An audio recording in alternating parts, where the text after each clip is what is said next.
Hey guys.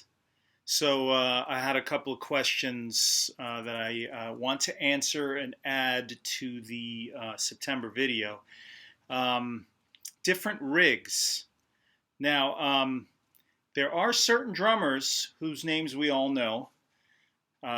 Steve Gadd, Vinny Colaiuta, who tend to bring the same setup to different gigs and sessions. It's basically their sound, and they bring their sound to everything, and they get hired for that particular thing. And they tend not to do anything that strays away from that. There's quite a few drummers like that. Oh, my daughter put this here.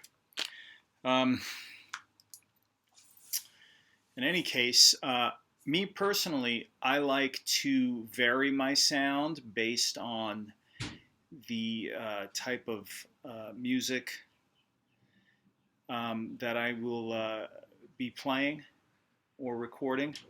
So, depending on the session, like for example, in the next few days, I have a New Orleans style session, and I will bring a 24 or 26-inch bass drum to that. I'll bring a fatter, more vintage sounding snare. I'll bring 16-inch hi-hats for splashes. I'll bring bigger cymbals, anything that sounds more vintage. When I play jazz, I tend to bring an 18-inch bass drum, and a 12-inch rack tom that's tuned very high.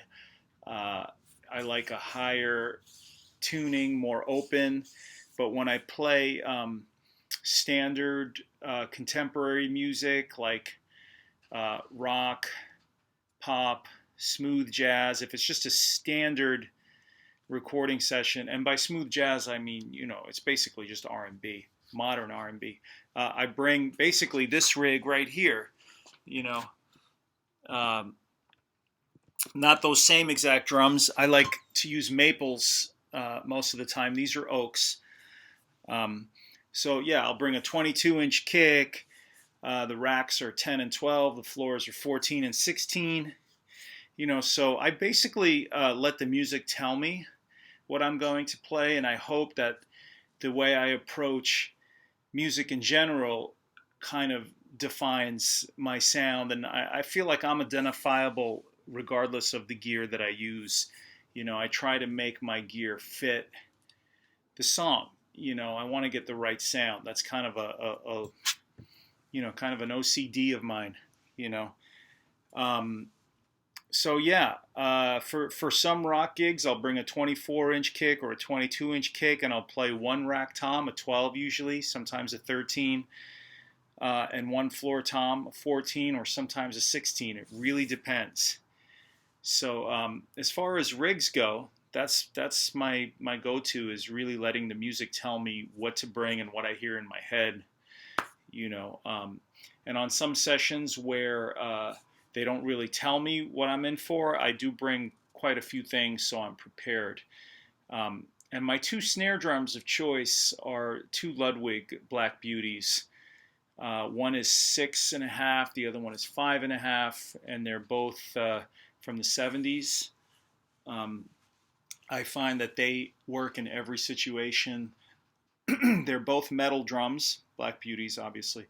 If I need a warmer sound, I'll bring my 1930s Gretsch that I have, broadcaster snare drum, which has a warmer sound. And if I want to get a super deep, warm sound, I have a 7-inch Yamaha snare drum that's maple that I like to use. So basically have all the gear that is going to define your sound in the different genres that you like to play. And if you're like a Steve Gadd or a Vinny or one of those guys who has one sound, and you make that sound adaptable, that's fine too. I do it a little differently. Second question was, how do I accompany a group? It is exactly based on the setup you use as well. Well, I don't base my accompaniment on my setup.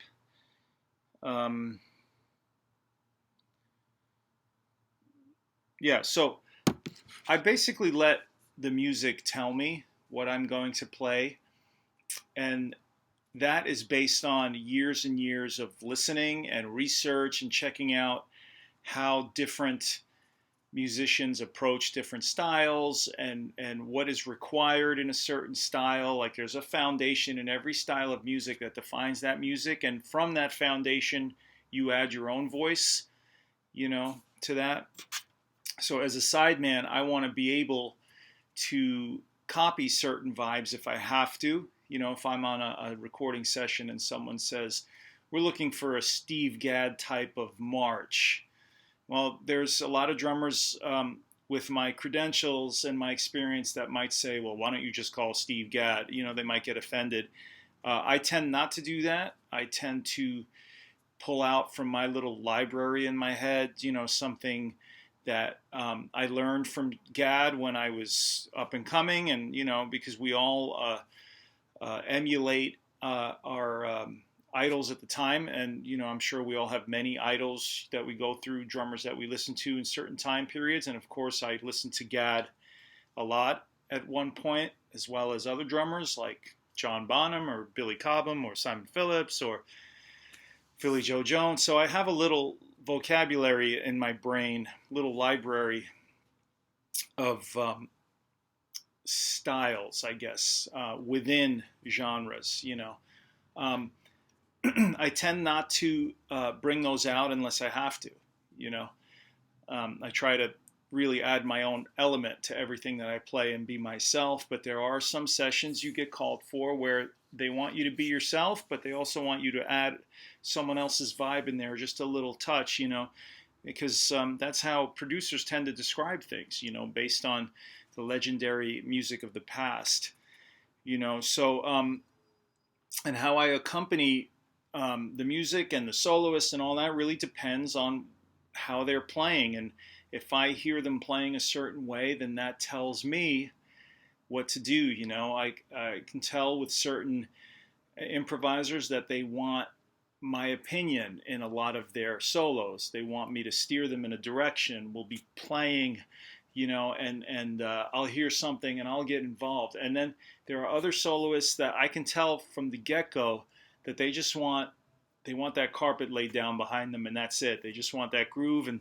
a few interjections here and there, some ideas, and again, it depends on the playing situation. If I'm on a movie session or a pop session, my hands are kind of tied a little bit. I have to stick to what the producer is looking for and be myself, but within certain boundaries.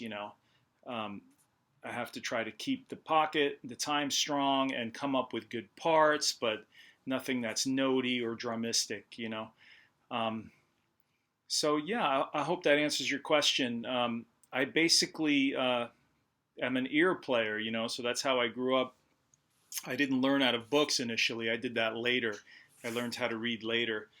And I started learning other people's stickings and things like that later on. And to be honest, that didn't appeal to me. I wanted to play my own stickings, from the get-go. So anyway, I hope that answers your question.